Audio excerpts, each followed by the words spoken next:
Yo, what's going on, guys? And today we'll be talking about who will be the winners in this year's NBA play-in tournament. And shout out Adrian Wojnarowski for tweeting out this graphic. And with the first game being Cleveland versus Brooklyn, second game being Los Angeles Clippers versus Minnesota, third game being Charlotte versus Atlanta, fourth game San Antonio versus New Orleans Pelicans, and then obviously the fifth game will be the winner of the Charlotte Atlanta game versus the winner of the Cleveland Brooklyn game, and the sixth game will be the winner of the San Antonio Pelicans game against the Timberwolves Clippers game. So let's get right into it, and let's just talk about everyone we expect. And damn, these are a doozy because they're a toss-up. So with the Clippers, there's a possibility that Kawhi could be back. Everyone basically should be healthy for them, except Kawhi is still up in the air. Atlanta does not have John Collins. Brooklyn, allegedly Ben Simmons won't play in the play-in unless something unforeseeable happens, that he just has a match, like recovers quickly, but he will play in the first round, it says.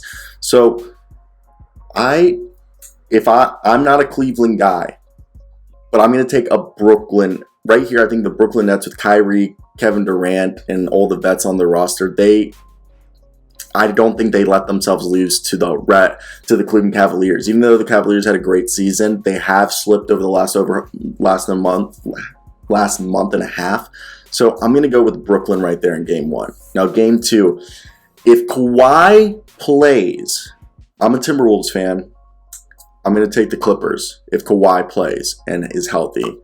But if Kawhi does not play and they don't get a good game from Paul George, which Paul George has been playing awesome, I'm going to take the Minnesota Timberwolves right here. So as right now, Timberwolves if Kawhi's out. If Kawhi's in, I'm going to take the Clippers. But right now, Timberwolves game two, game one, Nets. Game three, Atlanta versus Charlotte. Atlanta's been hot and cold and John Collins is out. Charlotte doesn't have Gordon Hayward, who doesn't matter. This one's interesting because we see a Charlotte's team that they just not playing a lot of their guys. They just blew them out. And the Charlotte, see, this is what I think about when I look at the Charlotte Hornets. They have PJ Washington.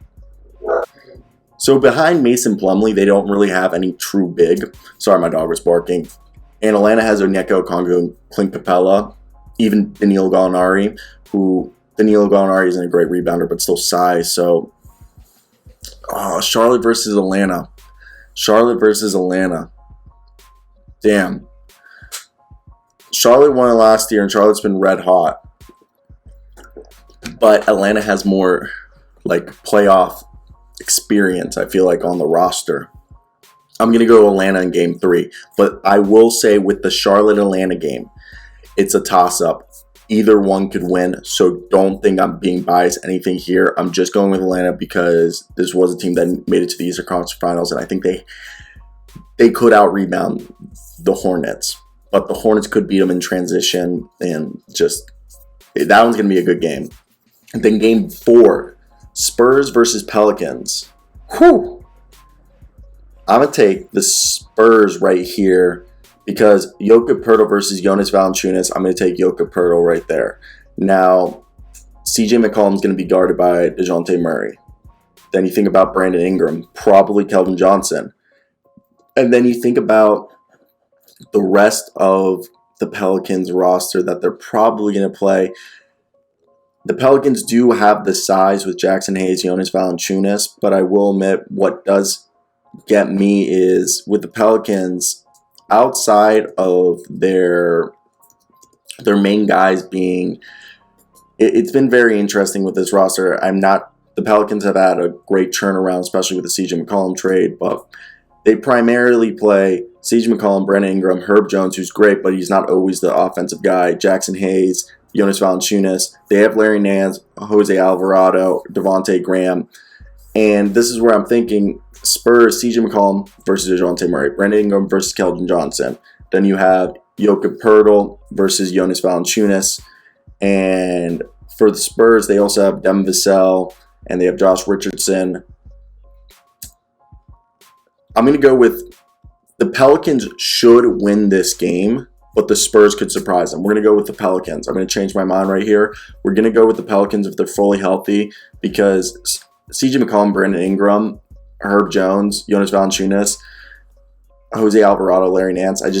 I think that might, if they're all playing at 100%, they should beat the Spurs. But the Spurs could surprise. I'm going to put the Pelicans right here if I had to put money on it. But I wouldn't be surprised if the Spurs win. Now, so to wrap this up, it would then be Atlanta versus Cleveland, which in this case, I think Cleveland would win that. And then the winners of Game 4, which would be the Pelicans versus, in this case, we have the Clippers if Kawhi wasn't healthy. So, the Clippers versus the Pelicans. I think I'm going to take the Clippers right there. And then with the Cavaliers playing Atlanta, we're taking the Cavs.